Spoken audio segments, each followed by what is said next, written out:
Candidato, vamos colocar as coisas nos seus devidos lugares. O PT, nas duas vezes em que esteve à frente da presidência da República, com Lula e depois com Dilma, protagonizou os maiores escândalos de corrupção da história recente do país. O Mensalão e o Petrolão envolvendo 12 bilhões de reais em desvios.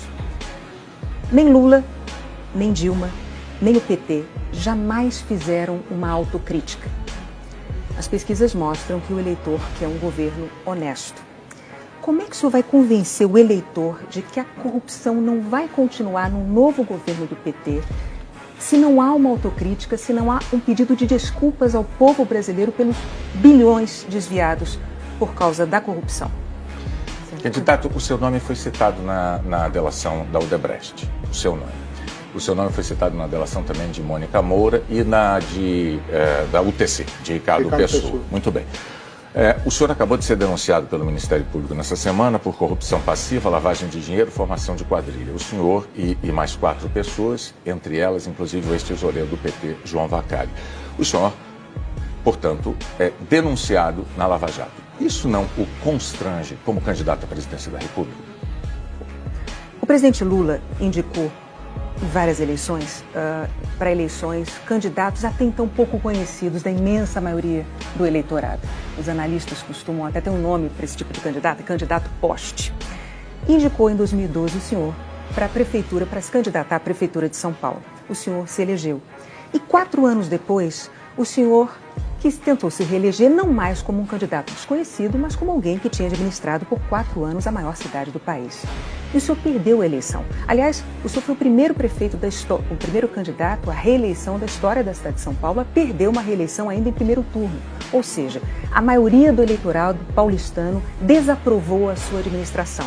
Eu lhe pergunto, por que os eleitores devem acreditar que agora, apenas 2 anos depois, de novo, o presidente Lula o indica, foi ungido do presidente Lula, como candidato à presidência da República, e o senhor não vai ter, de novo, a administração reprovada pela maioria do eleitorado?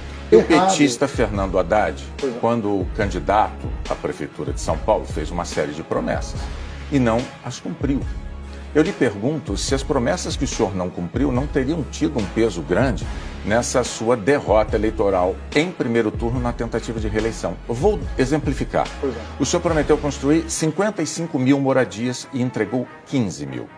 O senhor prometeu construir 43 unidades básicas de saúde. O senhor entregou 12 de 43.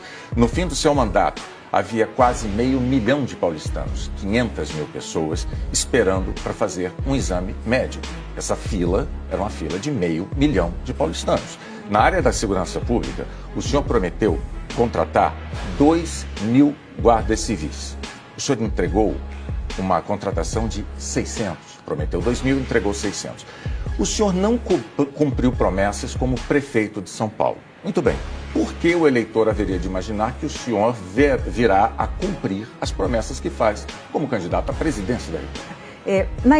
Para a eleição de 2010, o presidente Lula indicou a então candidata à presidência da República, Dilma Rousseff, exatamente como fez com o senhor em 2012 para a prefeitura de São Paulo e agora com a sua candidatura à presidência da República. Mas ao sair do governo, ao ter que deixar o governo, a presidente Dilma deixou o Brasil na crise em que todos nós brasileiros estamos mergulhados hoje e quase 11 milhões de desempregados. Hoje esse número já são 13, mais de 11 milhões. Mais de 11 milhões de desempregados, hoje são 13 milhões. Por que os eleitores devem acreditar que com o senhor, o partido que deixou mais de 11 milhões de desempregados não vai agravar a crise? Em 2014, durante a campanha eleitoral de 2014, o déficit público passava de 17 bilhões. O PIB, o crescimento do PIB já tinha caído para 0,5%. A presidente Dilma Rousseff, candidata à reeleição, dizia que estava tudo indo às mil maravilhas. Vamos relembrar a história.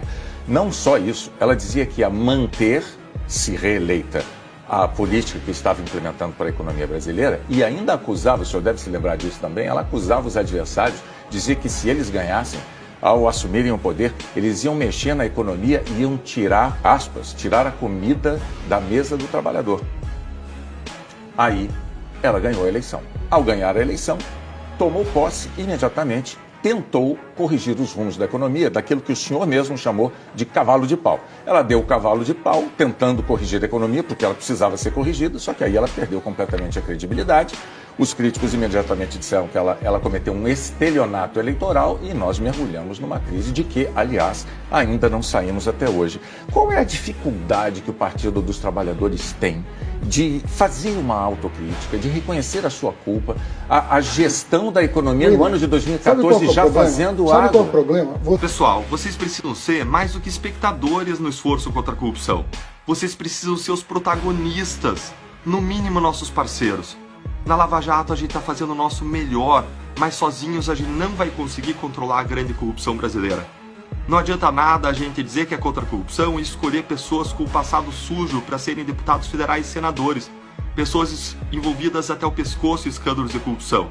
É como você dizer que você quer que o país se desenvolva, que o país vá a algum lugar, mas você escolhe para isso um carro com os pneus furados e com areia no motor. É isso que a corrupção faz. Ela nos atrasa. Você não vai conseguir nem para a direita, nem para a esquerda. Você vai deixar o nosso país onde ele está. Se você quer um país melhor, apoie a campanha Unidos contra a Corrupção, a partidária que incentiva todos nós a votar em quem tem passado limpo, apoia a democracia e tem um compromisso com propostas contra a corrupção que podem controlar esse grande problema do país e gerar mais justiça social.